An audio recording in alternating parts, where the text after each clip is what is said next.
എന്ന് പറയുകയാണ് രാജാ.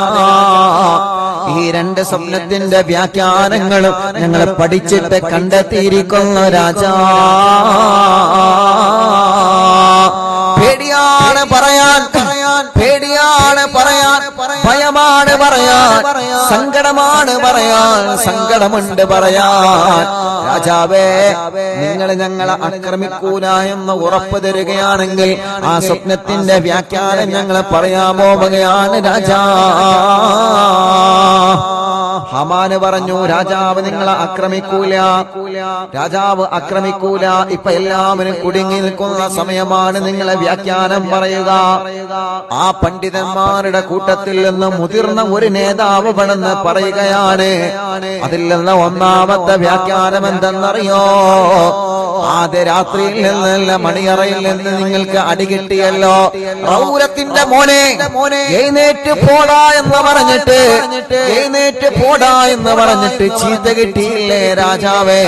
നിങ്ങളെ ചീത്ത പറഞ്ഞില്ല രാജാ, നിങ്ങളെ പെരടിക്ക് അടി കിട്ടിയില്ലേ രാജാ, നിങ്ങളെ നെഞ്ഞത്തെ ചവിട്ടി കിട്ടിയില്ലേ രാജാ? അതിന്റെ വ്യാഖ്യാനം എന്താണെന്നറിയോ? ഈ ഈജിപ്തിൽ നിങ്ങൾക്ക് കരുത്തനായ ഒരു ശത്രു വരുന്നുണ്ട് രാജാ, ഒരു ശത്രു വരുന്നുണ്ട് രാജാ. ഒരു ആൺകുട്ടി ഇവിടെ ജനിക്കാനുണ്ട്, ഒരു ആൺകുട്ടി ഇവിടെ വരാനുണ്ട് രാജാ. നിങ്ങൾക്ക് ശത്രുവായിട്ട് ഇവിടെ ഈജിപ്തിൽ നിന്നല്ലേ ഒരാൺകുട്ടി വരാനുണ്ട് രാജാ.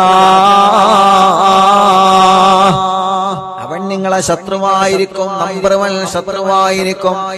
ഫറോവ അത്ഭുതത്തോടെ ഇതിങ്ങനെ കേട്ടിരിക്കുകയാണ്. എനിക്കോ, അതും ഈജിപ്തിലോ, അന റബ്ബുക്കുമുൽ അഅ്ലാ, എന്നെ പരാജയപ്പെടുത്താൻ ആർക്കാണ് ഇവിടെ കഴിവുള്ളത്? എനിക്ക് ശത്രുവാവാ ധൈര്യമുള്ളവൻ ആരാ? എനിക്ക് ശത്രുവാവാ ധൈര്യമുള്ളവൻ ആരാ? ഇല്ല മക്കളെ, നിങ്ങൾക്ക് സ്വപ്നത്തിന്റെ വ്യാഖ്യാനം പിഴച്ചുപോയി മക്കളെ.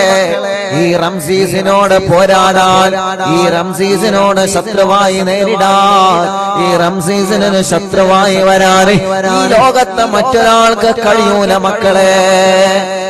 അപ്പോഴും ഫറോവക്ക് അഹങ്കാരത്തിന് ഒരു കുറവില്ല. ഇന്നോടോ നടക്കൂല മക്കളെ, നടക്കൂല. നിർത്തിക്കളിയാ, നിർത്തിക്കളി. നിങ്ങൾക്ക് സ്വപ്നത്തിന്റെ വ്യാഖ്യാനം ഒന്നും അറിയില്ല, നിർത്തിക്കളി. ഇന്നോട് പോരാടാൻ പറ്റുമോനാരാ? ഹാമാൻ പറഞ്ഞു, രാജാവേ, ദൈവ വിചാരിച്ച ഒന്ന് കേക്കി, ഇതുപോലെ മുഴുവനാക്കിക്കോട്ടെ, നിങ്ങളൊന്ന് കേക്കി, നിങ്ങളൊന്ന് സബൂറായി, സബൂർക്കരോ, അടങ്ങി, നിങ്ങളൊന്ന് അടങ്ങിക്ക്. എന്നാ ബാക്കി പറയാം.